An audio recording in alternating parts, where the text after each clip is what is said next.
Greetings, traveler. I'm SnapJelly, and as usual, I'm late to the party. Outlaw King.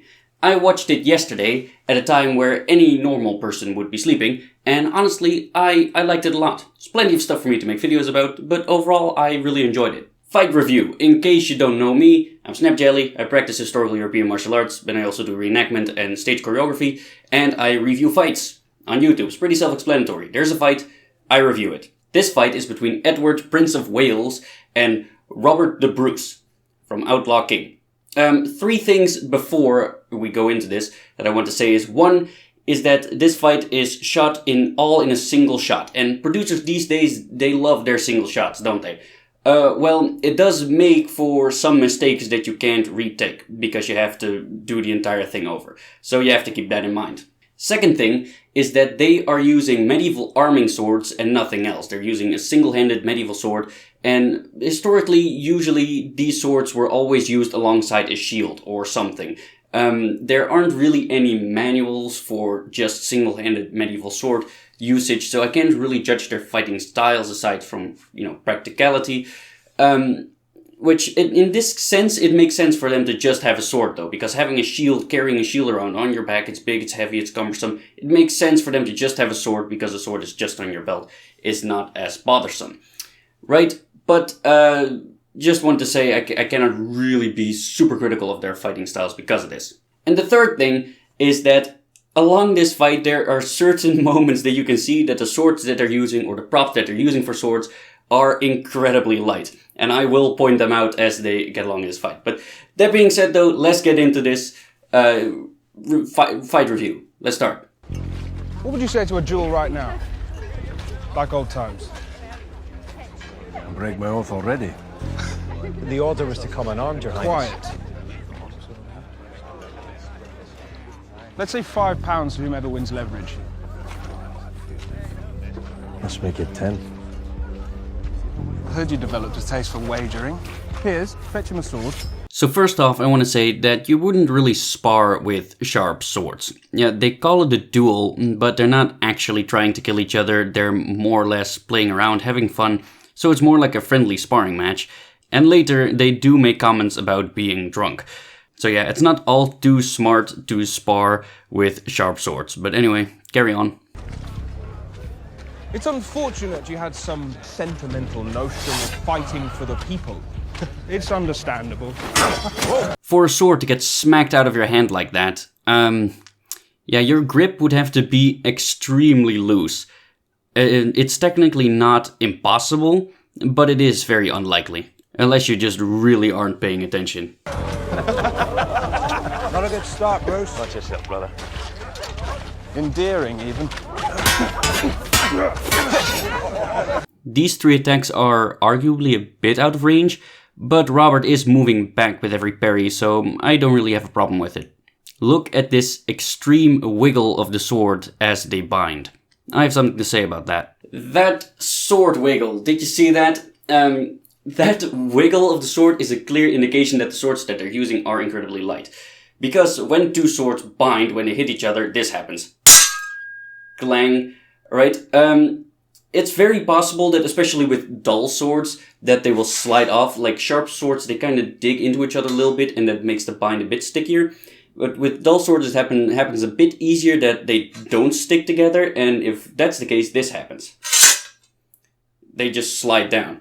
If you look at how aggressively the sword vibrates, it is clear that either the balance point of the sword is all the way in the hand, or that it's just overall incredibly light, and the latter seems more logical to me. Because if I would wiggle this sword, you can see that it doesn't wiggle around here. You see that?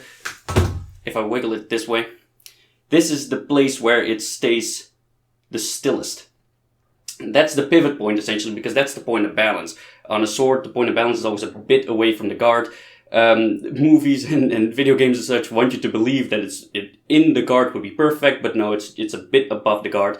But this causes, if two swords collide, clang, and they wiggle that aggressively at the tip, it causes it to be very unlikely for that to happen.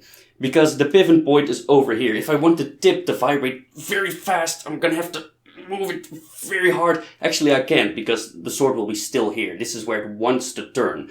So that's a clear sign that the swords, or the props that they use the swords, are incredibly light. I just wanted to win. So, William Wallace, the last rebel standing. Alright, now looking at the stands here.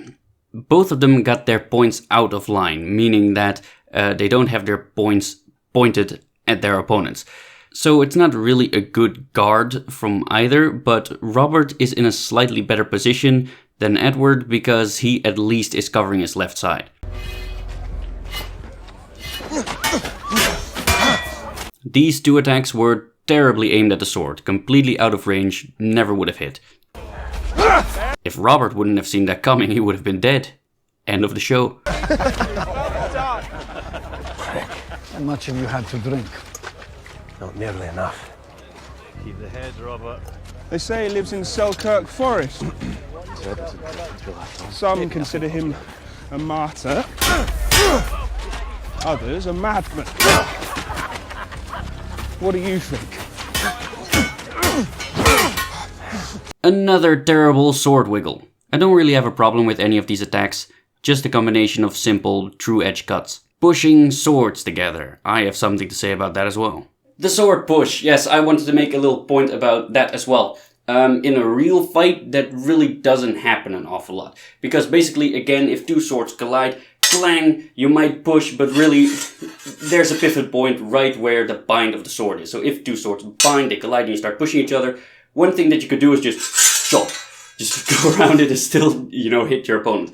On the other end, though, they are not really trying to kill each other. It's more like a friendly sparring session with sharp swords, which is dumb, but whatever. They're not really trying to kill each other. And I must say that sword pushes do happen occasionally with friendly sparring. I have experienced it usually when I'm messing around with people that don't fight as often, that are not as experienced, or do not practice HEMA for as long.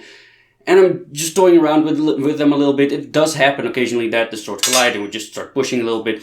Just for fun, basically. So, in all honesty, I'm inclined to let it slide. It doesn't really make sense, but, they're just having fun, so I don't really have a problem with it. Close-ups like this always make it so visible that the swords are blunt. For this life! Spin attack! Also, a pommel to the face like that would have been seriously nasty. Probably would have knocked some teeth out. Diplomatically put.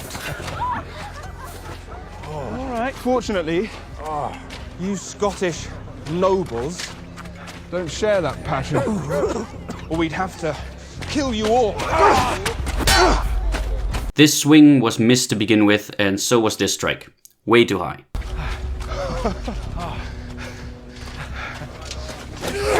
Okay, so Robert goes for a vom tag, which is a high guard, and Edward decides to engage with a thrust.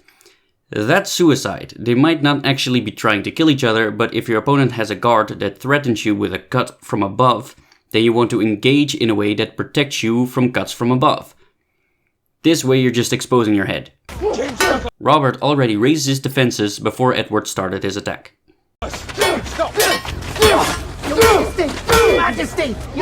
This cut is fine, this one is not. Look at it, Robert had him there. He was in distance and Edward had his sword way too high, but instead Rob went for a cut to the sword right above Edward's hand. If he just swung a bit lower, he would have gotten Edward in the arm. Can't really see what happened here. It doesn't really look like Edward blocked. It kind of looks like he got hit in the leg. Two cuts from the exact same direction. Technically not wrong, but just generally not very smart. And of course, ended off with another sword wiggle. Overall, I gotta say that I quite enjoyed this fight, actually. I've seen a lot worse in shows that are a lot more popular, so overall, I like it. I'm quite impressed. It's not perfect, but it is fast-paced, it is simple, it's not too extravagant, and I think it honestly a very good opening to the show. So that was it, guys. I hope you enjoyed. If you stuck around this long, you might as well subscribe. Also follow me on social media, links are in the description below. And thank you for joining my quest, and I hope you'll join me in the next one. Bye, guys.